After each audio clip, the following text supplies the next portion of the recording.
नमस्कार, स्वागत है आप सभी का। मैं हूं आप सभी के साथ रियंगवाल। आप देख रहे हैं एचएनएन न्यूज, जुनून सच दिखाना का।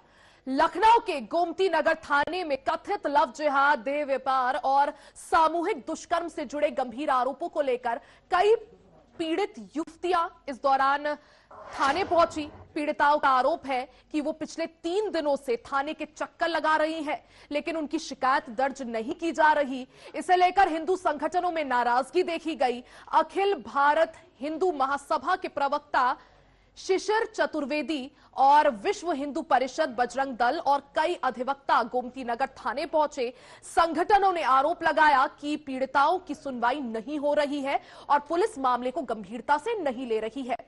पीड़ित युवतियों का आरोप है कि अमेठी, बाराबंकी और दिल्ली से लड़कियों को बहला फुसला कर लाया गया और इसके बाद उन्हें ब्लैकमेल कर देह व्यापार में धकेल दिया गया। इसके साथ सामूहिक दुष्कर्म किया गया। पीड़िताओं का दावा है कि नशे की हालत में उनके अश्लील वीडियो बनाए गए और धमकाकर उन्हें चुपकाया गया। यानी एक बार फिर से देखिए, उत्तर प्रदेश में धर्मांतरण का एक और मामला, और अब की बार ये मामला सिर्फ धर्मांतरण नहीं, लव जिहाद और आप कह सकते हैं देह व्यापार का कॉकटेल बनकर सामने आया है। कई तरह के सवाल उठ रहे हैं। सबसे पहला सवाल कि जब उत्तर प्रदेश में इतना सख्त लव जिहाद के खिलाफ कानून है, बावजूद इसके मामलों में इजाफा आखिर क्यों हो रहा है। देखिए, एक और मामले ने सबको दहला कर रख दिया है। कुछ युवतियों ने आरोप लगाया कि एक स्पा सेंटर में धर्मांतरण का खुला खेल चल रहा था। लव जिहाद का यह मामला है जहां युवती को एक मुस्लिम युवक ने अपना हिंदू नाम बताकर, यानी गलत नाम बताकर, पहले प्रेम जाल में फंसाया। उसके बाद उसको कुछ पिलाकर उसको नशे की हालत में उसके वीडियो बनाए, ब्लैकमेल किया और फिर उसके बाद उसके साथ दुष्कर्म भी किया और देह व्यापार करने के लिए मजबूर भी किया। सवाल यही कि आखिर क्यों उत्तर प्रदेश में अचानक से इन मामलों में इजाफा हुआ है। आज इसी पर चर्चा करेंगे। खास मेहमान हमारे साथ जुड़ गए हैं, परिचय करवा देती हूं। भारतीय जनता पार्टी से नेता अविरल मलिक जी हमारे साथ हैं, साथ ही समाजवादी पार्टी से प्रवक्ता डॉक्टर राकेश प्रजापति जी हमारे साथ हैं और राजनीतिक विश्लेषक संदीप मिश्रा जी हमारे साथ हैं। आप तीनों का ही बहुत बहुत स्वागत है एचएनएन न्यूज पर। मलिक जी, सबसे पहले आपके पास आना चाहूंगी। सर, उत्तर प्रदेश में धर्मांतरण के विरुद्ध सबसे सख्त कानून है जिसमें उम्र कैद तक का प्रावधान है। बावजूद इसके हम देखते हैं लखनऊ का चाहे केजीएमयू केस हो, बलरामपुर का छांगुर केस हो, मिर्जापुर में जो जिम केस सामने आया था, और अब लखनऊ से देखिए एक और मामला जिसमें स्पा सेंटर की आड़ में देह व्यापार का धंधा चल रहा था। लव जिहाद का एक और मामला। क्या वजह कि मामलों में बढ़ोतरी हो रही है? मलिक जी। विषय एक तरीके से आपके सवाल का आपका बिल्कुल स्पष्ट सवाल है। आपने कहा कि इतना कड़ा कानून होने के बावजूद भी इस प्रकार की घटनाएं निरंतर आखिर क्यों हो रही है। तो देखिए, कानून मजबूत है, पूर्ण रूप से है, और कार्रवाई भी होगी, कठोरतम कार्रवाई होगी, इसमें किसी रूप में दो राय नहीं है। और मामले सारे इसलिए आ रहे हैं कि भाई हमारी सरकार है तो स्वतंत्रता पूर्वक पुलिस भी कार्य कर रही है और कर पा रही है, और मामले स्वतंत्रता पूर्वक सामने लेके आ रही है और कठोरतम कार्रवाई कर रही है। लेकिन जहां तक अपराधियों का विषय है और अपराध करने वालों का विषय है, अब अपराध करने वाला अपराधी जो है उसका मनोबल किस टाइप का है, कहां तक का है, वो एक अलग विषय हो सकता है, और अपराधी कुछ भी अपराध कर सकता है। अब इसी देश में इंदिरा जी की सरकार थी, इस मुल्क की वो प्रधानमंत्री थी, उनकी सरकार थी, कांग्रेस पार्टी की सरकार थी, उन्हीं के आवास में उन्हीं के सिक्योरिटी वाले जो थे, सिक्योरिटी वाले 31 अक्टूबर 1984 को उन्हीं के घर में उनकी हत्या कर दी गई। तो इस देश की प्रधानमंत्री थी, उन्हें मालूम था अपराधियों को कि कार्रवाई होगी, बावजूद इसके इस प्रकार का अपराध किया गया। तो देखिए, अपराध करने वाला अपराधी क्या करता है, वो अपराध करता है। अगर अपराध करेगा, सवाल यही है अविरल मलिक जी कि आखिर क्या समझा जाए, यूपी में इतना सख्त लॉ एंड ऑर्डर होने के बावजूद अपराधियों में कानून का खौफ नहीं है, लॉ एंड ऑर्डर का खौफ नहीं है। नहीं, देखिए, इसे लॉ एंड ऑर्डर का खौफ नहीं है, इस प्रकार से नहीं कहा जा सकता। लॉ एंड ऑर्डर का खौफ है, लेकिन ये मामले जो सामने आ रहे हैं, ये प्रॉपर इन्वेस्टिगेशन की वजह से और पुलिस की जागरूकता की वजह से, पुलिस की मजबूती की वजह से ये सामने आ रहे हैं और कठोरतम कार्रवाई हो रही है और किसी अपराधी को नहीं बख्शा जाएगा। हमारा स्पष्ट मानना है, लॉ एंड ऑर्डर मजबूत है, इसीलिए इस चीज को मैं आपके टीवी चैनल के माध्यम से कंफर्मेशन के साथ कह पा रहा हूं कि किसी अपराधी को नहीं बख्शा जाएगा। और लॉ एंड ऑर्डर अच्छा है, बेहतरीन है योगी जी के नेतृत्व में। और जहां तक विषय अधिकारियों का, अधिकारियों को एक भी फोन चला जाए तत्काल वो एक्शन लेते हैं। हमेशा एक्शन मोड में रात के 12 बजे भी मैंने इस चीज को पर्सनली भी देखा है। उत्तर प्रदेश के बड़े से बड़े पुलिस अधिकारी, एसएसपी हो, आईजी, डीआईजी हो, वो रात के 12 बजे तैयार एक्शन लेने के लिए रहते हैं। ये योगी जी की सरकार में लॉ एंड ऑर्डर मजबूत है, इस चीज को हम डिनाई नहीं कर सकते हैं। और उसके साथ साथ जहां तक विषय है एक तरीके से अपराधियों का, तो अपराधियों के मनोबल को एक आध मामले के साथ जज नहीं किया जा सकता। 75 जनपद हैं और करोड़ों की आबादी है, 403 विधानसभा क्षेत्र, 80 लोकसभा क्षेत्र हैं इसी उत्तर प्रदेश में, और 75 जनपदों में बड़ी आबादी होने के बावजूद ये जो अच्छा मैनेजमेंट है, ये उत्तर प्रदेश सरकार के कारण ही संभव होगा। ठीक है, यानी आप कह रहे हैं कि लॉ एंड ऑर्डर सख्त है, यही वजह है कि महिलाएं जो है आगे आकर इस क्राइम को रिपोर्ट कर पा रही है। संदीप मिश्रा जी के पास जाना चाहूंगी। मिश्रा जी, क्या समझा जाए जिस तरह से अब की बार ब्लैकमेलिंग के ये बड़े मामले सामने आ रहे हैं, महिलाओं के एआई जनरेटेड वीडियोस कभी बनाए जाते हैं, महिलाओं को ब्लैकमेल किया जा रहा है, उसके बाद उनका धर्म परिवर्तन किया जा रहा है, और एक दो मामले नहीं, यूपी से कई मामले सामने आ चुके हैं। चाहे हम केजीएमयू केस देख ले, छांगुर केस देख ले बलरामपुर का, या मिर्जापुर में जिस तरह से जिम केस सामने आया, और अब यूपी के राजधानी लखनऊ से एक और मामला। क्या समझा जाए मिश्रा जी, क्या अब जो क्राइम ग्राउंड है वो बदल चुका है? नई नई तकनीक को इस्तेमाल कर, टेक्नोलॉजी और डिजिटल इंडिया जिसकी हम बात करते हैं, एआई जनरेटेड वीडियोस या एआई का इस्तेमाल कर भी महिलाओं को ब्लैकमेल अब किया जा रहा है? देखिए रिया जी, पहली बात तो मैं कहूं कि आप ये समझिए कि जो घटनाएं आ रही या इसलिए नहीं आ रही, घटनाएं ज्यादा हो रही हैं, बल्कि वो लोग अब हताश हो गए जो पुलिस व्यवस्था के हिस्सा थे और पुलिस में रह करके काम किसी और के लिए कर रहे थे, न कि शासन व्यवस्था के लिए काम कर रहे थे। क्योंकि जून के साल मलिहाबाद में आपने देखा होगा अवैध हथियार फैक्ट्री पकड़ी गई थी। फिर झांगुर जैसे लोग पैदा हो जाते हैं जो धर्मांतरण का रैकेट चलाते हैं, तो बिना पुलिस प्रोटेक्शन के तो इनको कोई चीजें हुई नहीं होंगी। लेकिन जब पुलिस प्रशासन को लग गया कि भाई 2 कार्यकाल योगी जी का हो चुका है और अब हम लोगों का जो इस तरह से प्रोटेक्ट करने का काम है वो चलेगा नहीं, तो इसके खिलाफ अब सरकार को इनके खिलाफ कड़ा एक्शन लिया है। और आज जब पुलिस के खिलाफ एक्शन हुए, मैं साफ कह रहा हूं, पुलिस अधिकारी आज अब इस चीज को समझ गए हैं कि अब इससे ज्यादा हम उन लोगों के काम नहीं कर सकते जिनके लिए अभी तक हम करते आ रहे हैं। तो आज पुलिस में रिपोर्टिंग ज्यादा हो रही है, इसलिए इन घटनाओं की बात आ रही है। मैं सबसे बड़ी बात यहाँ पे कह दूं, 2 घटनाओं का मैं पिछले हफ्ते का जिक्र कर रहा हूँ। दिल्ली में मैंने रेखा गुप्ता जी को टैग करके एक ट्वीट किया, और उत्तर प्रदेश में संत कबीर नगर जिले में मैंने ट्वीट किया नगर विकास विभाग को। दोनों जगहों पे मैंने नगर निगम की कुछ लापरवाहियां या लापरवाही जो नगर पालिका की थी उसको रिपोर्ट किया, और 5 दिन के अंदर कार्यवाही हुई। तो आज जब भारतीय जनता पार्टी सरकार के शासन में एक ट्वीट से काम हो जाता है, आपको नेताओं के पीछे घूमने की जरूरत नहीं पड़ती है, तो ऐसे में पुलिस प्रशासन पे भी टाइट किया गया है और नकेल कसी गई है, जिसके चलते अभी तक जो लोग विपक्ष के लिए काम कर रहे थे उनको समझ में आ गया है कि हमें सरकार के साथ चलना होगा। ठीक है, राकेश प्रजापति जी के पास चल लेते हैं, समाजवादी पार्टी से प्रवक्ता है। राकेश जी, देखिए अविरल मलिक जी का कहना है कि क्योंकि लॉ एंड ऑर्डर काफी सख्त है, महिलाओं को भरोसा है पुलिस पर, इस वजह से जो है रिपोर्ट करने के लिए महिलाएं आगे आ रही है। संदीप मिश्रा जी का भी यही तर्क है, आप क्या कहेंगे? आपको क्या लगता है, क्या लव जिहाद एक मुद्दा है उत्तर प्रदेश में? रिया जी, 9 साल हो गए उत्तर प्रदेश में और डबल इंजन ना, आखिर ये घटनाएं उत्तर प्रदेश के अंदर हो क्यों रही है, यही समझ में नहीं आ रहा है। आपकी इंटेलिजेंस एलआईयू, अभी संदीप मिश्रा जी ने जो पूरी बात कही वो आपने नहीं बताई। संदीप मिश्रा जी ने पुलिस पर प्रश्न चिन्ह उठाया, प्रशासन व्यवस्था पर प्रश्न चिन्ह उठाया, शासन पर प्रश्न चिन्ह उठाया, और निश्चित रूप से इसके लिए दोषी स्थानीय शासन जाता है, स्थानीय प्रशासन जाता है। झांगुर बाबा का बार बार जिक्र किया जाता है, अरे झांगुर बाबा का इतना बड़ा एम्पायर खड़ा हो गया, और एम्पायर खड़ा होने पर कोई वहां के पुलिस को पता नहीं चली, कानो कान पता नहीं चली। क्यों? आखिर क्यों? इसके लिए दोषी कौन है? यानी कि सबकी मिली भगत थी। लेकिन जैसा कि मिश्रा जी कह रहे थे, बिल्कुल सही बात है, लेकिन जैसे ही लगा पुलिस को अब हम फंस सकते हैं, अब हमारे ऊपर उल्टी पड़ सकती है, उन्होंने उसको खोल दिया। यानी कि आज स्थिति यही है कि जब पुलिस घिरती हुई नजर आती है, प्रशासन घिरता हुआ नजर आता है, और लास्ट में मैं अंतिम बात कहूंगा, शासन घिरता हुआ नजर आता है, तब जाकर के इनसे पर्दा उठता है, वरना सब चीजें चल रही हैं।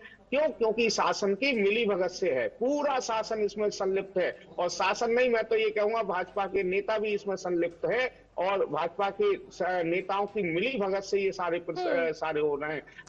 आज देखिए ना, बीफ में लगातार शंकराचार्य जी कह रहे हैं बीफ उत्पादन में भारत दूसरे नंबर पर पहुंच गया। कैसे पहुंच गया? भाजपा की सरकार चल रही है, डबल इंजन की सरकार चल रही है, गाय को गौ माता मारने वालों की सरकार चल रही है, फिर भी बीफ उत्पादन में भारत दूसरे नंबर पर पहुंच गया। आखिर क्यों पहुंच गया भाई? ये ठीक है प्रजापति जी, डिबेट जो है लव जिहाद धर्मांतरण के मामलों पर है, इसी पर बात करें, इसी पर चर्चा करें, ज्यादा बेहतर होगा। आपने जो सवाल उठाया है मैं मलिक जी से जवाब लूंगी, लेकिन उससे पहले हमारे सहयोगी पुनीत जुड़ चुके हैं। पुनीत, क्या ये मामला है? क्योंकि देखिए लव जिहाद की भी बात इसमें आ रही है, धर्मांतरण की भी बात आ रही है, देह व्यापार की भी बात आ रही है, क्या समझे, क्या ये पूरा मामला, क्या कुछ अपडेट आपके पास? देखिए रिया, ये राजधानी लखनऊ के गोमती नगर इलाके में स्थित ब्राउन कैफे का मामला है, जहां पर एक पीड़िता ने गोमती नगर थाने में तहरीर दी कि ब्राउन कैफे में अवैध गतिविधियों का संचालन होता है। यहां पर लड़कियों को बहला फुसला करके लाया जाता है, उनको नशीली दवाएं दी जाती हैं या नशीले पेय पदार्थों में मिला करके दे दी जाती है। उसके बाद उनका यौन शोषण किया जाता है, उनकी न्यूड फोटो खींची जाती है और उनको ब्लैकमेल किया जाता है। और इतना ही नहीं, उनसे देह व्यापार कराया जाता है। देह व्यापार नेपाल, दिल्ली, मुंबई, कई जगहों इनको भेजा गया। अमेठी की पीड़िता है जिसने एफआईआर दर्ज कराई थी। जब ये मामला हाईलाइट होता है उसके बाद में जो विश्व हिंदू परिषद है, हिंदू महासभा है, बजरंग दल है, इनके जो कार्यकर्ता हैं वो थाने का घेराव करते हैं। उसके बाद एफआईआर दर्ज होती, लेकिन एक एफआईआर दर्ज होती है अमेठी की युवती की शिकायत पर, लेकिन दूसरी जो दिल्ली की युवती है जिसने ये आरोप लगाया था कि जब वो इनके संपर्क में आई थी तो वो 13 वर्ष की थी और अब वो 18 वर्ष की हो चुकी है। उसने जो अपना पूरा प्रकरण बताया कि उसको दिल्ली से नौकरी के बहाने यहाँ बहला फुसला करके लाया गया था। पहले उसे अजमेर ले जाया गया, उसके बाद लखनऊ लाया गया, उसके बाद उसे देह व्यापार के दलदल में धकेला गया था और उसकी न्यूड फोटो इत्यादि खींची गई थी। उसे लगातार धमकाया जाया जाता था। फिलहाल पुलिस का कहना है कि सारे तथ्यों की जांच हो रही है, लेकिन इस दौरान जो हिंदू संगठन के लोग हैं उन्होंने ब्राउन कैफे का ताला तोड़ करके वहां पर जब सामान वगैरह था उसको जब्त करने का प्रयास किया तो पुलिस पहुंच गई। पुलिस ने एविडेंस के तौर पर सारे सामान जब्त किए। छांगुर बाबा से जुड़े तार बताए जा रहे हैं कि ये भी दावा किया जा रहा है कि ब्राउन कैफे के अंदर छांगुर बाबा की लगी हुई थी। देखिए पूरा मामला पुलिस के जांच में चल रहा है। जो एनजीओ इसमें फ्रंट में सामने आई थी उनका दावा है कि 17 लड़कियों का रेस्क्यू किया गया है और अगर सही से जांच हो जाए तो 100 से ज्यादा लड़कियां इनके चक्रव्यूह में फंसी हुई हैं। ये जो नाम अपना बताते थे ये लोग सीधे तौर पर हिंदू लड़कियों को टारगेट।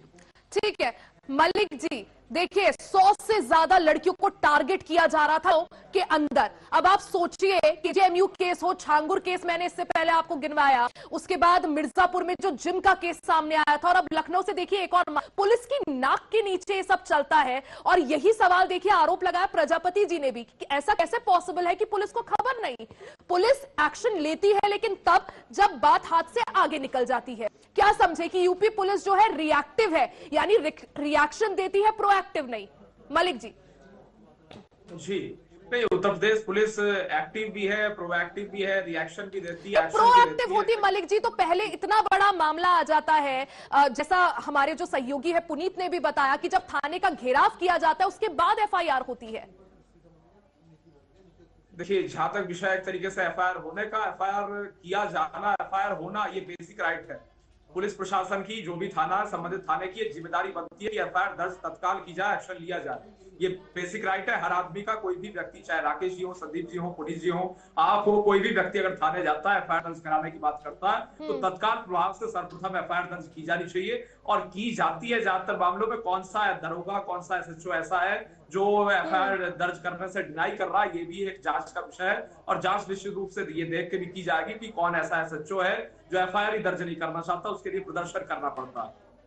और जहां तक विषय एक तरीके से अगर बात कर जाए हिंदू संगठनों की, जो जिन लोगों ने इस मामले में जो लोग सामने लाए उनका विशेष धन्यवाद, आभार है। और जहां तक एक्शन का विषय तो एक्शन होगा 100%, इसमें कोई कंफ्यूजन नहीं है। किसी को नहीं बख्शा जाएगा, उत्तर प्रदेश में किसी को नहीं बख्शा जाता, ना बख्शा जाना चाहिए। As per the constitution of India, as per the law. लेकिन क्या मलिक जी, लेकिन क्या बुलडोजर एक्शन ही एकमात्र समाधान है? इन मामले में रोक कब लगेगी? अगर हम कह रहे हैं कि यूपी में सबसे सख्त धर्मांतरण विरोधी कानून है तो आखिर नंबर जो है इन मामलों के वो बढ़ते क्यों जा रहे हैं? पुनीत ने अभी बताया 100 से ज्यादा लड़कियां जो है उन्हें टारगेट किया जा रहा था। अब आप समझिए कितने बड़े लेवल पर यह सिंडिकेट हो सकता है। जी बिल्कुल, देखिए बुलडोजर एक्शन का जहां तक विषय है तो बुलडोजर एक्शन होता है, भविष्य में भी डंके की चोट पे होता रहेगा, लेकिन बुलडोजर एक्शन कहाँ होता है? वो वहां होता है वो जाति, लिंग, भाषा, धर्म इसके भेद के आधार पर किसी रूप में नहीं होता। वो वहां होता है जहां इलीगल कंस्ट्रक्शन होता है, जहां अवैध कब्जा होता है, कोई भूमाफिया अवैध कब्जा करे, वहां बुलडोजर चलना कानूनी है और पूर्ण रूप से बुलडोजर चलना कानूनी है अगर किसी रूप में इलीगल कंस्ट्रक्शन होता। ये उत्तर प्रदेश यानी आप कह रहे हैं पुलिस जो है वो एक्शन लेती है, अगर आरोपी है तो, और अगर वो दोषी पाया जाता है तो उसके खिलाफ कार्रवाई होती है। राकेश प्रजापति जी वो कह रहे हैं हमारी सरकार तो एक्शन लेती है। अब आप बताइए, जब ऐसे मामले सामने आते हैं, लव जिहाद की बात हो या फिर धर्मांतरण की बात हो, तो समाजवादी पार्टी ध्रुवीकरण कहकर अपना पल्ला झाड़ लेती है। क्या उन बेटियों को जिनके साथ गलत हो रहा है उनके लिए कोई संवेदना नहीं? समाजवादी पार्टी का कोई स्टैंड नहीं? विधानसभा में जब ये बिल आया था धर्मांतरण विरोधी कानून का, तब समाजवादी पार्टी ने ही उसका विरोध किया था। प्रजापति जी।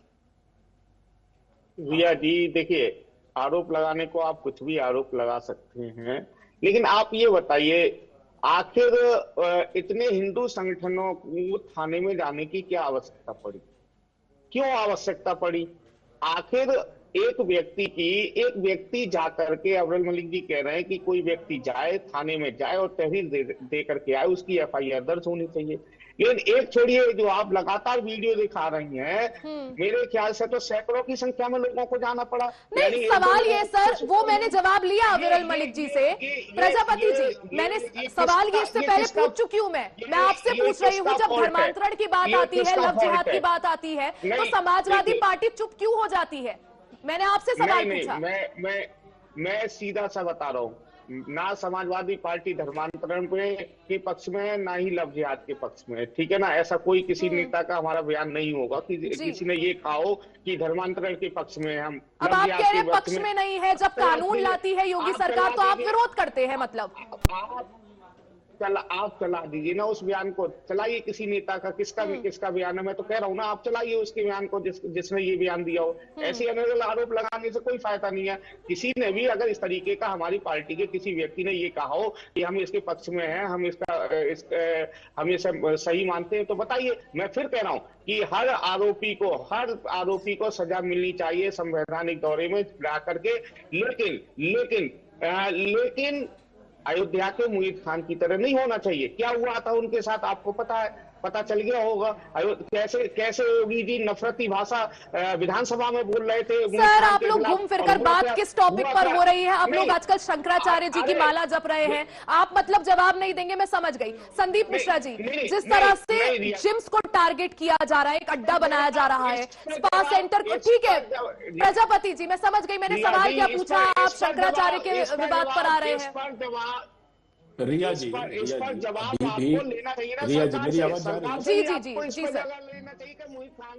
रिया जी, राकेश प्रजापति जी साफ शब्दों में नहीं कहेंगे जो गलत हो रहा है, इनको डिफेंड ही करना और इनसे उम्मीद ही क्या की जा सकती है। इनका तो पूरा काला चिट्ठा, जब तक मायावती बहन जिंदा है तब तक इनके बारे में इनकी उम्मीद कोई नहीं कर सकता। सबको पता है इनका इतिहास जो है। ये महिलाओं के सम्मान की बात तो इनसे उम्मीद ही नहीं करनी चाहिए, या उनके प्रति खड़े होने की बात ही उम्मीद नहीं करनी चाहिए। सीधी बात है, अभी तक शासन प्रशासन में कुछ लोग थे जो समाजवादी पार्टी के एजेंट के तौर पर काम कर रहे थे। नहीं तो अगर समाजवादी पार्टी के एजेंट के तौर पर लोग नहीं होते तो मलिहाबाद में आम फैक्ट्री नहीं चल रही होती। और जब प्रशासन ने उनके खिलाफ कार्यवाही की है, झांगुर बाबा जैसे लोगों को संरक्षण देने के खिलाफ कार्यवाही की है पुलिस या प्रशासन के अधिकारियों के खिलाफ, तब उन अधिकारियों को हिम्मत आई है जो उनके खिलाफ आवाज उठा सकते थे। तो आज अधिकारियों ने भी ऐसे अधिकारियों के खिलाफ आवाज उठाई है जो इन आतताइयों को संरक्षण देते थे। और इसी के नाते योगी सरकार ने यहाँ पर आप ये बता रहे हैं, थोड़ी शर्म किया करिए बैठ करके यहाँ पर शर्म की बात भाषा बोल रहे हो। राकेश जी शर्म की बात कर रहे हैं। अरे शर्म से डूब जाना चाहिए। मायावती बहन जी को याद करके आपको डूब जाना चाहिए चुल्लू भर पानी में। आपने जो उस बहन के साथ किया है, मायावती बहन के साथ, जिंदगी भर आपको छोड़ेगा नहीं पीछा। अच्छा मिश्रा जी, जिस तरह से जिम्स की बात हो, हमने वो केस देखा मिर्जापुर का जहां जिम को एक अड्डा बना दिया गया था लड़कियों को टारगेट करने का, उनकी अश्लील वीडियोस बनाने का। उसके बाद अब देखिए लखनऊ से ये मामला सामने आता है जहां स्पा सेंटर को एक अड्डा बनाया जाता है। प्रजापति जी एक सेकंड बस आ रही हूँ, मिश्रा जी से एक सवाल यह है। घटनाएं बहुत व्यापक स्तर पर हो रही हैं, लेकिन क्या था कि प्रशासन और पुलिस के अधिकारी जो है, ठीक है अभी मिश्रा जी एक उसी सेकंड, धरने पर प्रजापति जी बैठे कुछ हैं। कह रहे हैं, उनको पूरा कर लेने दीजिए सर, फिर आऊंगी आपके पास। ठीक है प्रजापति जी प्लीज। ये पत्रकारों की भाषा नहीं होनी चाहिए। मैं इन्हें चैलेंज दे रहा हूँ, कोई 10 अधिकारियों के नाम जरूर बताएं जो सपा के एजेंट थे, जरूर बताएं। लानत है वरना तुम जैसे लोगों पर, धूप में मरना चाहिए आप जैसे लोगों को। वरना क्या शर्म को बैठ करके यहाँ डिबेट में ऐसी बातें करते हो आप?